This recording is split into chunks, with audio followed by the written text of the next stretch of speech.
Hi guys, Mrs. Rainierson here, back to read The War I Finally Won.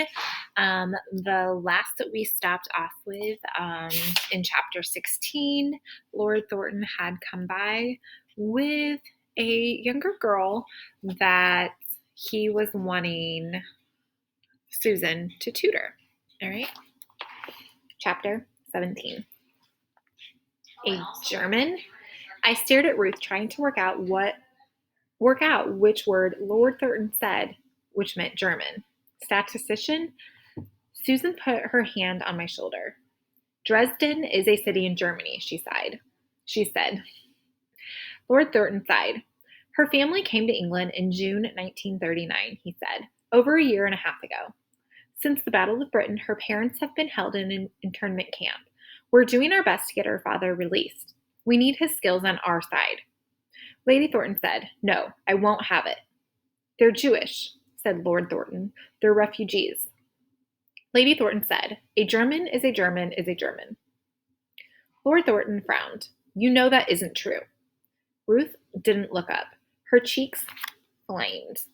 Kind of embarrassing almost. Like I feel bad for her. It's kind of an awkward position. A German. We saw German soldiers on the newsreels. They reminded me of Hitler with their cold, dark eyes. Some of them even had tiny square mustaches. You could tell by looking at them that they were evil. Ruth had dark brown hair, neatly bobbed. She certainly didn't have a mustache. I couldn't see what color her eyes were, but she looked normal enough to me. But then the spy I'd caught last summer looked normal too. He even spoke English without a German accent. He'd still been a spy. Ruth was the enemy. She ought to be in jail, or at least not living with us. Susan exhaled deeply. She studied Lord Thornton. She said, "It will be fine." Lady Thornton said, "It will not." "It will," Lord Thornton said. "This is important." Lady Thornton's nostrils flared. She said, "We are at war with Germany. Our son is risking his life to defeat the Germans. I will not harbor an enemy in my house." "I realize we're at war," Lord Thornton barked. "I understand more than you know." His voice settled as he gathered himself under control. "I would never ask you or Susan to do anything dishonorable, I assure you." Susan said, "Of course not." Lady Thornton said, "Education is a luxury in wartime. Jonathan left Oxford to fight. I do not see why this girl's education should be placed ahead of his." "You must trust me," Lord Thornton said. Lady Thornton sputtered. "What on earth am I supposed to tell the village?" "Anything you'd like." Lady Thornton said, "We don't have anywhere for her to sleep." Lord Thornton said, "You have a spare bedroom." Lady Thornton said, "That's for when Jonathan comes home." Lord Thornton said, "Spare rooms are a luxury in wartime." Lady Thornton sucked in her breath. I could see we were in for a storm. Susan shot a glance at me. "Ada," she said, "you and Jamie take Ruth upstairs." Ooh, okay, this is getting good. I wonder what's going to happen next. Chapter 18. I led the way up the stairs to the brand new spare room. I guessed it wouldn't be used for Jonathan now. Ruth set her small suitcase unopened onto the foot of the bed. I wondered what Germans carried with them. My spy had a wireless set. Jamie had lingered on the stairs. Now he popped his head through the door. "They're arguing about Germans," he said. "Is this the invasion?" "No," I said. "Remember, that's off." Jamie said, "Then why we've got a German here?" It was a good question. I sat down on the desk chair and watched Ruth.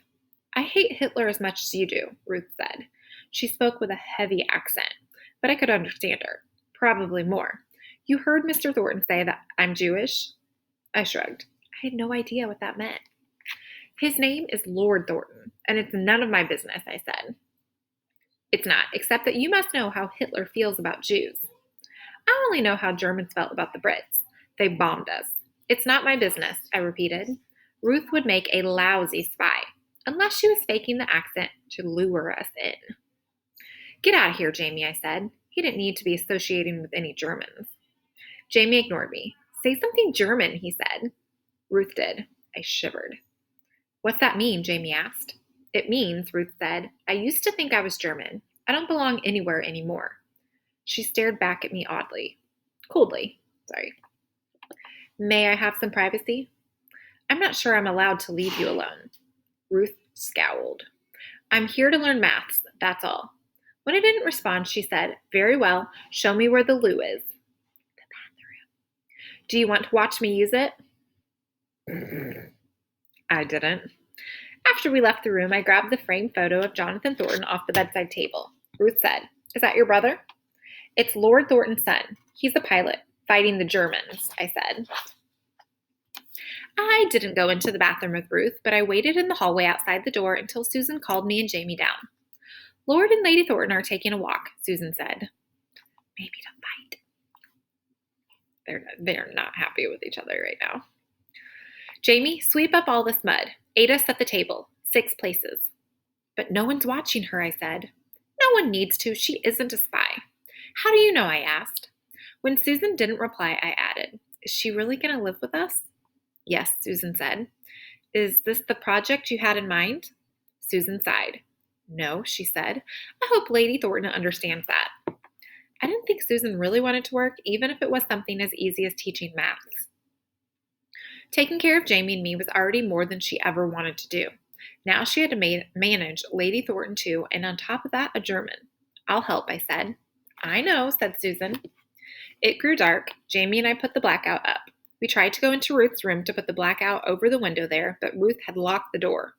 I hadn't even realized the bedroom doors could lock. It's the blackout, I shouted. I don't have a light on, she shouted back. Go away. We ran downstairs to tell Susan. She's locked herself in, I said. She must be planning something. She could have a wireless in that suitcase. Jamie said, or a bomb. We don't want bombs. Susan lifted her eyebrows. Ruth doesn't have a bomb. She's a child. She's older than Stefan, I said. He's fighting in the war. At least I assumed he was. I'd written him twice, but not heard back. Susan said, Ada, do you trust Lord Thornton? Of course not. She laughed and covered her face with her hands. I walked into that, she said. All right, let's put it this way. Whom do you trust more, me or Lady Thornton? I understood what she was getting at. All right, I said. What's the answer? I'll put up with Ruth. You will not put up with her, Susan retorted. You'll be kind to her. You'll try to be her friend. I wasn't promising that. I had Maggie. Also, who wanted to be friends with a German? Susan went upstairs and knocked on the spare room door. Ruth, would you like to come down for some tea? Ruth said, No, thank you. Dinner is in about half an hour. Please come down then. Thank you, I will. Susan came back down the stairs, wiping her hands on her skirt. See? Not difficult. Jamie and I exchanged glances. Ruth could absolutely still have a wireless set. Or a bomb. I can kind of see Ada's side of all of this, where here's this German coming into her own house. Like that's, kind of hard to understand as a child and to be nice to this child.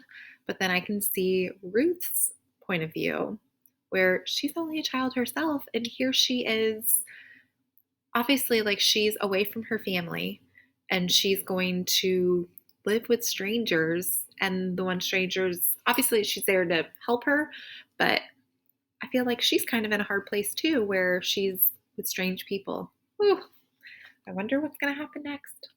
You'll have to find out next time. Bye, guys.